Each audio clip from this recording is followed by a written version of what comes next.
Good day, guys. I am Arya Prakash of Shakthi International School, and I'm here to explain Aufbau Principle with a presentation of mine. So let's talk about the definition. The word Aufbau is a German word which translates to a build up or construct in English. So this is the definition. The Aufbau Principle dictates the manner in which electrons are filled in the atomic orbitals of an atom in its ground state.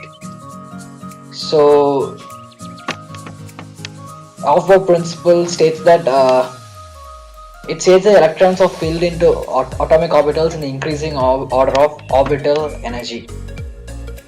The available atomic orbitals with the lowest energy levels are occupied before those with the highest energy levels.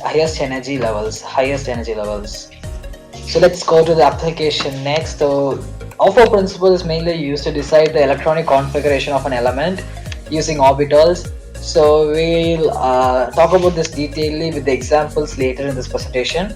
So let's talk about the let's go to the diagram next.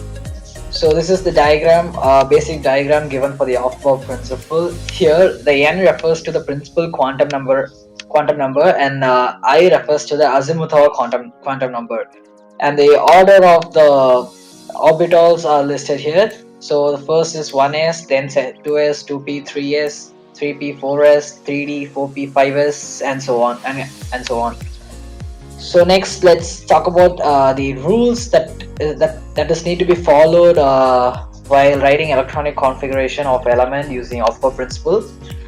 First, the orbitals must be filled by the ascending order of the energy from lower energy to the highest energy. So from 1s to the maximum, which is 8s orbital.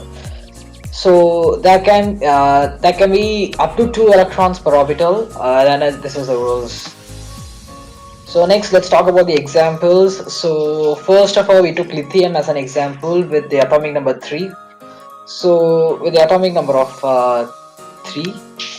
So since lithium has an atomic number 3, it has 3 electrons, and 3 electrons can be filled in an orbital in this orbital configuration. So 1s is the least orbital with the least energy. So 2 electrons are filled with 1s, and the next is 2s, and an electron is filled with 2s. So the configuration is given as 1s2 and 2s1. Similarly, for sodium, the atomic number is 11. So there are a total of 11 electrons. So according to Aufbau Principle, it can be written in the form 1s2, 2s2, 2p6, and 3s1 according to the order. So similarly, the other elements can be explained as well. So thank you for listening to my presentation.